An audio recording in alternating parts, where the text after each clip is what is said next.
And now viewers, Tamil Nadu has drawn a clear red line. Deputy Chief Minister Udayanithi Stalin says the state will never allow Hindi imposition at any cost.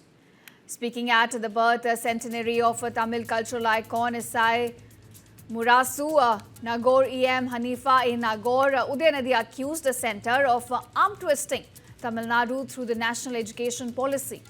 He said that the union government is now withholding rupees 2,000 crore in education funds only because Tamil Nadu has refused to implement the three-language formula, which he claims is a backdoor push for Hindi language.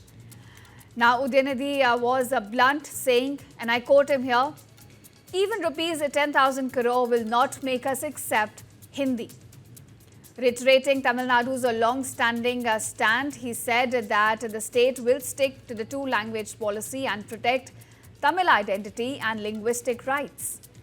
The Deputy CM also called on people to oppose any attempt at language imposition, saying that culture and language are non-negotiable.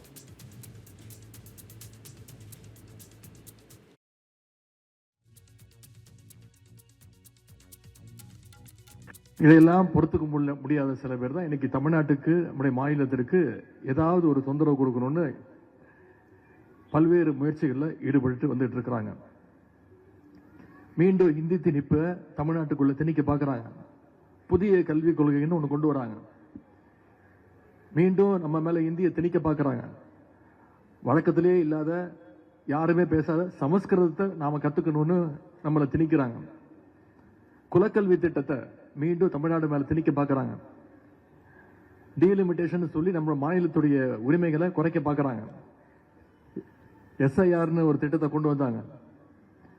அதோட அபயாத்தையும் நம்முடைய முதலமைச்சர், நம்முடைய தலைவர் தான் இந்தியாவிலே முறையா எடுத்து சொன்னார். சிறுபான்மையினர், பெண்கள், ஒடுக்கப்பட்ட மக்களுடைய வாக்குகளை எல்லாம் எப்படியாவது ஒழிக்கணும்னு இந்த பாசிஸ்டுகள் இந்த திட்டத்தை கொண்டு வந்தாங்க. இன்னைக்கு நாம நினைச்ச மாதிரி நேற்று டிராஃப்ட் ரிலீஸ் பண்ணிருக்கிறாங்க. வாக்காளர் பட்டியல், வரைவு வாக்காளர் பட்டியல் பாத்தீங்கன்னா 98 லட்சம் மக்களுடைய வாக்குகளை நீக்கி இருக்காங்க.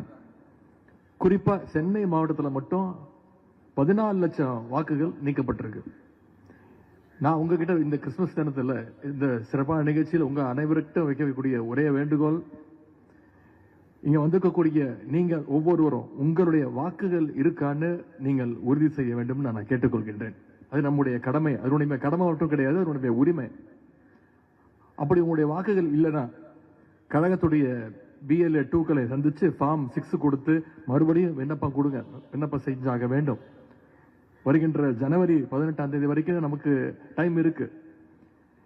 இன்னைக்கு இவ்வளவு சூழ்ச்சிகளை ஒன்றிய அரசு தமிழ்நாடு மேல திணிச்சிட்டு இருக்க போது நம்முடைய அரசு சிறப்பான ஒரு அரசாக செயல்பட்டு இருக்கு.